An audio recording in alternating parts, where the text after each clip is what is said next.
Hello everyone, welcome to Real Workplace Confessions. I'm Keith. Today I want to talk about something no one really talks about, the middle performers. This group of people show up at a workplace, does their job, doesn't complain, doesn't slack, and also doesn't try to outshine anyone. They are not the bottom, but they are also not the top. Just the ones who keep everything going and get absolutely nothing back. I mean, have you ever heard anyone say, let's take a moment to thank our middle performers? Never. It's always about the stars or the troublemakers. The rest of us? Just there, like the water dispenser. Useful, always around, but invisible. We don't chase the spotlight. We don't sabotage others. We just work, and somehow we get noticed the least. You see, in most companies, you will find three types of people. First, the top performers. Truthfully, they are really good ones because they are the high flyers, the go-getters.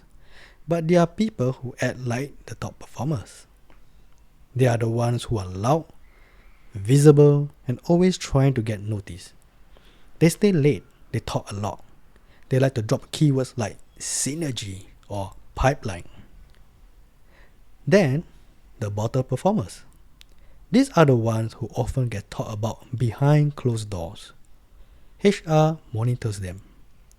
Managers write notes about them. They miss deadlines or call in sick too often, and when they messed up, everyone noticed. And then you have the middle performers. We are not loud. We are not lazy. We are not sucking up. We just do the job. We show up, we finish the task, we help when needed, and we keep the place moving. But guess what? We get ignored.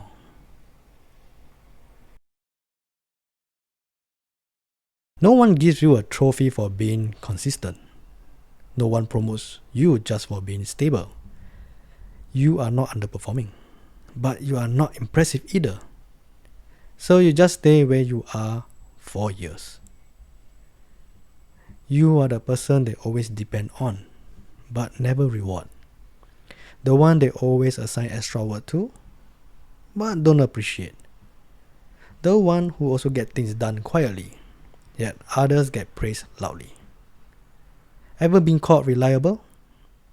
That's workplace language for we can give you more work and you won't complain. And when promotion time comes around, it's not based on who holds the place together. It's about who made the most noise. Like the one who sends out 50 emails and CC to all bosses. Or the ones who speak up in every meeting to make sure they are all noticed by different bosses from different departments so that he or she gets seen. Let me share with you a real story. My own. Every year, like many companies, we have our staff performance review. And honestly, I already knew I was the middle performer. But here's the funny part. My manager said the exact same thing for 2 years in a row. I'm serious, word for word. I was so surprised that I wanted to record his voice, just to play it back to him the next year and ask, boss, copy and paste review just like 2 years ago? I am very consistent, right? Well, what he actually said was, I feel that you are a bit laid back at work. I want to see more initiative. Maybe help out more with the department tasks outside your job scope. And in my head, I was like, sorry boss, that's a no for me. I mean, if you want me to go beyond my role, then either pay me extra or get the new staff who just joined, the ones who are trained by me and also earning the same pay as me to do it. It's fair, right? But here's the twist. In the third year, the manager resigned, and I missed the chance to record his voice. From what I heard is that he felt unappreciated by the management, so he decided to leave. Anyway, that's my little confession. If you ever had a performance review that felt copy-paste or been told to do more without more pay or something different, I would love to hear your story. This channel is built for that. Real people, real talk, no sugarcoating, no judgment. Middle performers don't do that. We don't manipulate. We don't chase promotions. We don't even fake energy. Actually, we are happy to get a raise or a thank you, but only when it's genuinely given. We don't go out our way to seek validation, but that doesn't mean we don't feel the lack of it. Anyway, most of the time, it's not given at all. You are expected to keep going, like you are fine even if you are not. And the scary part, you start to believe it, that maybe you are just average, that maybe you are not built for more. Let me say this, you are not average, you are just overlooked. Sometimes it just feels like the company is not that into you. That's because you don't play the game. You don't smile for more points. You don't interrupt meetings just to be heard. All you did was just keep working, and somehow that's not enough anymore. And when someone new joins the team and get promoted within 6 months, where you've been holding the fort for years, it really hits you differently.